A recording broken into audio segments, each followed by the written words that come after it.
안녕하십니까. 신의균 군사TV 한국군 무기 대백과 시간입니다. 우리 대한민국 국군이 쓰는 육해공 해병대의 무기 아주 순환해서 우리 훌륭한 무기들 하나씩 소개해 드리는데요. 오늘은 육군 야전방공 무기입니다. 바로 육군 야전방공 핵심 K-31 천마 지대공 미사일 알려드리겠습니다. 우리 육군 야전방공에 20mm 발칸 있지요. 그리고 20mm 발칸보다 더 조금 더 작은 사정이 비호 있지요. 그리고 비호에서 더 발전한 게 비호 복합. 거기 이제 신궁 미사일 갖다 붙여가지고 그게 이제 한 4에서 5km까지 방공하죠. 그리고 이 천마가 그 장거리 방공, 군단급 방공 무기 체계예요. 청와대 북쪽에도 있고 지금 이제 그래요. 자, 1960년대 그리고 70년대 초. 전 세계는 소련도 마찬가지지만 이 서방 세계는 전부 이런 야전 방공 체계를 갖추었어요. 야전 방공 체계라고 하는 것은 뭐냐? 고정된 방공, 즉 미사일 기지가 아니고 움직이는 미사일 부대가 생긴 겁니다. 왜냐하면 이 60년대부터 헬기를 가지고 전투하는 이런 문화가 생겼죠. 그리고 헬기에서 대전차 미사일을 쏘기 시작합니다. 월남전 이후에 코브라가 나왔고 그 코브라 공격 헬기를 보면서 야, 이거 괜찮네 해서 서방 세계는 5만 대에 가까운 이 동구권의 전차 전력을 유럽에서 막아야 되는데 이 유럽의 나토 전차는 2만 3천 대밖에 안 되니까 그 2배가 넘는 소련 동맹국 바르샤바 동맹의 이 전차를 이기려고 하면은 결국은 공격 헬기들이 있어야 되겠다. 그래서 각 나라들이 또 공격 헬기를 만든 거예요. 그랬더니 또 소련도 만든 겁니다. 그리고 또 이 시기에는 이 가베닉 전투기를 만들어 가지고 적어도 고속 침투를 해서 적어도 폭격하는 이런 또 전투기들이 나왔어요. 미국은 F-111 그리고 유럽은 토네이도 전부 다 가베닉으로 적어도 침투해서 공격하는 공격기들이죠. 그리고 이제 소련도 수호이 24 그리고 미그 27 이런 가베닉 적어도 침투 공격기를 만들었어요. 그래서 기계화 부대들이 탱크들이 움직이는데 헬기들이 와서 대전차 미사일을 쏘고 가베닉 해가지고 적어도 침투해서 미사일을 쏘고 폭탄 떨어뜨리고 이제 이러니까 이 레이더 산 위에서 레이더 기지를 만들어 놓고 여기에서 미사일 쏘는 이런 거 가지고 안 되는 거예요. 왜? 이 산 위에 있는 레이더 기지보다 더 낮게 저고도로 침투하는 전투기와 헬기들이 생겼으니까 안 되겠다. 이 탱크 부대, 기갑 부대를 직접 따라다니면서 저고도 침투 공격기 그리고 헬기를 격추할 수 있는 무기 체계가 필요하다라고 해서 1960년대 후반부터 70년대까지 서방 세계는 전부 이런 야전 방공 체계를 만들었어요. 롤란드, 독일, 프랑스가 합작해서 롤란드라는 단거리 지대공 무기 체계를 만들었고 미국은 이 사이드와인더 미사일을 기반으로 해서 체프랄이라고 하는 야전 방공 체계 그리고 또 프랑스는 독자적으로 크로탈이라고 하는 야전 방공 체계 그리고 영국은 레피어라고 하는 이 야전 방공 체계 이런 것들을 만들었어요. 자, 야, 니네만 이런 거 없지? 이제 한국에게 그러는데 미국이 실제로 그랬을 리는 없고 아무튼 이제 한국은 없었어요. 왜 없었냐? 북한은 미국이 다 막아주니까 제공권은 우리가 장악하니까 북한 전투기들 넘어올 수 없잖아. 또 북한 헬기도 몇 대 없어. 이제 이러고 있었는데 어느 날 갑자기 1980년도가 되어서 북한이 우리 헬기하고 똑같은 500MD, MD500이라고 하죠. 서독을 통해서 그게 60대 이상을 밀수를 해버렸어요. 그거 이제 들어오는 겁니다. 그러니까 큰일 났구나 라고 하는 위기감이 생기는 거예요. 그래서 우리도 이거 필요하다라고 소요 제기를 합니다. 당시 우리 당시 이제 이 방공 무기는 육군 소관이었으니까 육군의 방공이 지대공 미사일이 호크가 있었죠. 그 위에 이제 나이키 미사일이 있었고 나이키는 이제 이 장거리 방공 무기니까 한 50km, 30km까지 사격하는 호크 미사일이 있었죠. 그런데 호크 다음에 무기 체계가 바로 그냥 이 발칸이었어요. 20mm 발칸. 이 발칸의 사거리는 불과 4km밖에 안 돼요. 이 중간 게 없는 겁니다. 발칸 가지고는 이 저공 침투하는 헬기나 전투기를 공격할 수 없고 호크는 우리도 다 산 위에 있으니까 그 밑으로 내려가면 또 안 되고 이제 이런 문제의식이 생긴 거예요. 그래서 우리도 롤란드나 크로탈이나 체프럴이나 이런 것처럼 우리도 단거리 지대공 무기 그것도 야전 방공 무기가 있어야 되겠구나 라고 해서 그거 좀 사주세요 라고 육군이 소요 제기를 합니다. 그런데 안 돼. 무슨 지금 돈이 있다고 안 돼. 이제 무시를 당하죠. 그러다가 1983년 아웅산 테러를 당합니다. 대통령이 암살당할 뻔했죠.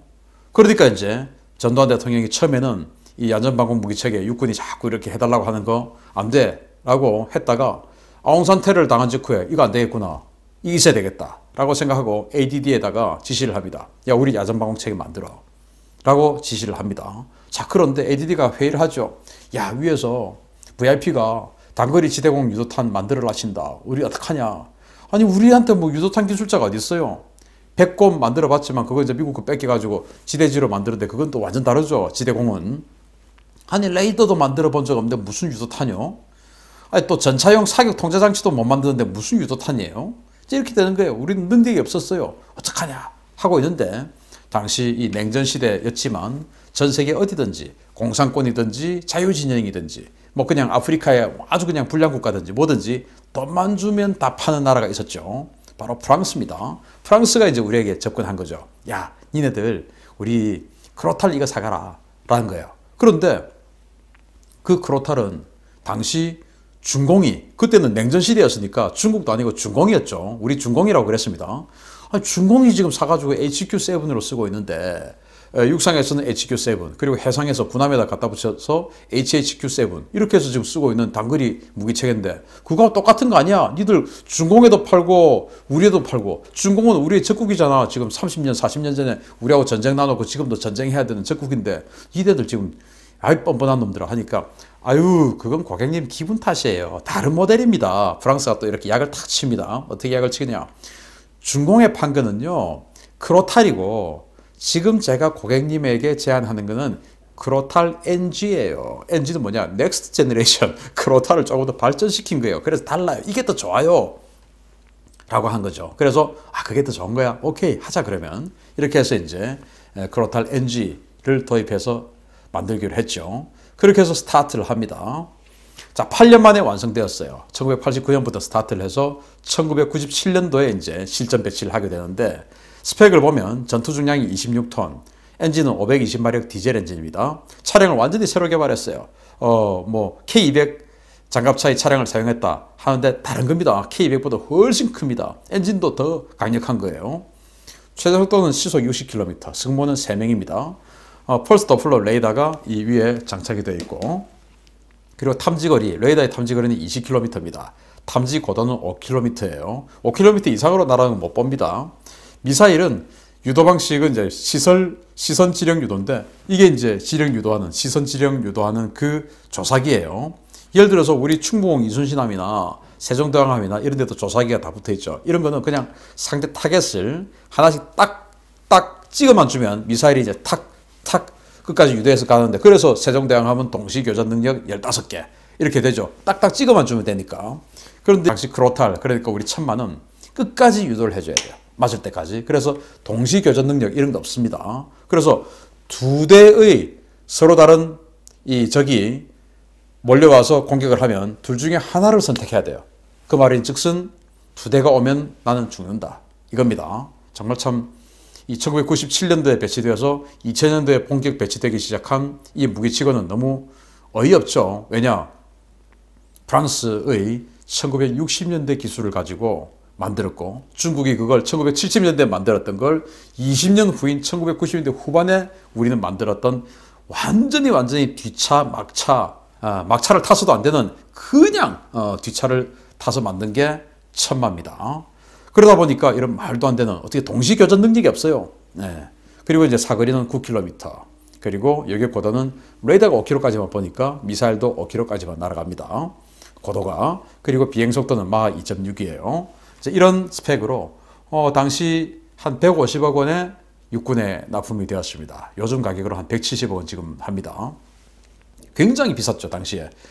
당시 K1 전차 한 대가 26억인 그 상황에서 또 K1A1 전차가 45억인 그 상황에서 또 K9 자주포가 37억이었던 상황, 지금 다 비싸졌지만 37억이었던 그 시절에 150억 원에 납품됐으니까 전차 세대 가격 그리고 K9 자주포 4대 가격에 이거 하나가 납품된 겁니다.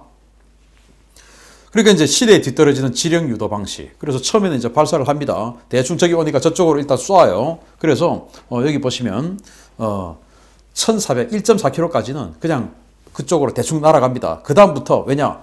화염이 있으니까 이 레이더로 시선 지령을 쫙 해줄 수가 없죠. 화염 때문에 가려서. 그래서 이제 화염이 좀 사라지는 한 1.4km부터는 그때부터 이 타겟을 레이더가 쫙 조사를 해주면 그걸 보고 쫙 날아가는 거예요. 근데 그 사이에 상대가 공격을 역공을 하면은 큰일 나는 것이죠.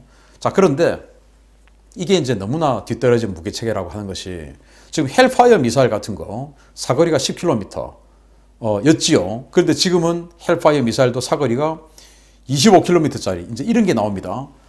헬기에서 쏘는 공대지 대전차 미사일 이런 것들이 이제 뭐 사거리가 12km, 20km 이렇게 나옵니다. 그러면은 야전 방공 체계라고 하면 최소한 적의 공격 헬기에서 쏘는 대전차 미사일은 막아낼 수, 그 전에 적의 헬기를 때릴 수 있는 이런 사거리가 되어야 되는데 이 천마는 적의 공격 헬기가 쏘는 대전차 미사일, 공대지 대전차 미사일보다 사거리가 요즘 짧아요. 그러니까 정말 시대에 뒤떨어진 거죠. 그래서 저는 뭐 우리 육군, 해군, 공군 이 무기체계 개발하는 분들 보면 정말 뭐 고생도 하시고 하지만 왜 선진국이 20년 전, 30년 전에 했던 구시대 기술을 가지고 와서 최신의 무기라고 국민들에게 거짓말을 하는지 그건 정말 양심적으로 좀 잘못됐다라고 생각해요. 그래서 빨리 이런 것들은 기술을 기반을 가지고 빨리 차세대로 가는 그런 기술 기반 베이스로 가야지 이거를 이제 150억 원짜리를 쫙 배치를 했으니까 어휴 40년 써야죠. 150억 원짜리인데 이렇게 되면 우리나라 야전방공체계 탱크 100억짜리 K2 탱크 아무리 많이 만들어도 저기 대전차 미사일 날아오는 공격 헬기 그 사거리 펀치보다 우리 천마 펀치가 짧으면 이거 어떻게 되는 겁니까? 우리 탱크들 다 죽는 거 아닙니까? 참 안타깝죠. 자, 그런데 홍보를 또 합니다. 이 훈련 사격에서 한 번도 실패한 적이 없다라는 겁니다. 1997년도 배치가 되고 지금까지 한 번도 이 대천 이런 데서 이제 이 테스트를 하는데 한 번도 실패한 적이 없어요. 왜? 그냥 표적기 천천히 날아가고 어디에서 날아오는지 스타트를 하는지 어디로 날아가는지 알고 천천히 이렇게 날아가는데 그걸 실패할 리가 없죠. 그리고 가만히 이렇게 서서 하는데 움직이지도 않고 하는데 전혀 실패할 이유가 없습니다. 그렇지만은 실전은 다르죠, 이거하고. 그래서 국감 때 지적도 나왔습니다. 아니, 이 21세기에 사격 통제 레이더 이걸 통제하는 컴퓨터가 어떻게 286 도스냐, 286 도스, 윈도우도 없는 그 도스냐, 이게 말이 되냐, 무슨 뭐 플로피 디스켓 지금 나오긴 하냐, 이제 이런 거예요. 그런데 이제 이걸 업그레이드 개량, 제가 아무리 봐도 업그레이드 개량 할 수가 없어요. 업그레이드 개량 하려고 하면은 이 미사일 바꿔야죠. 현대전에 안 맞으니까 사거리를 더 길게 해서 요즘 현대전에 맞는 더 한 20km 이상은 날아가는 그런 롱펀치로 만들어야 되죠. 그러면 미사일 바꿔야 되죠.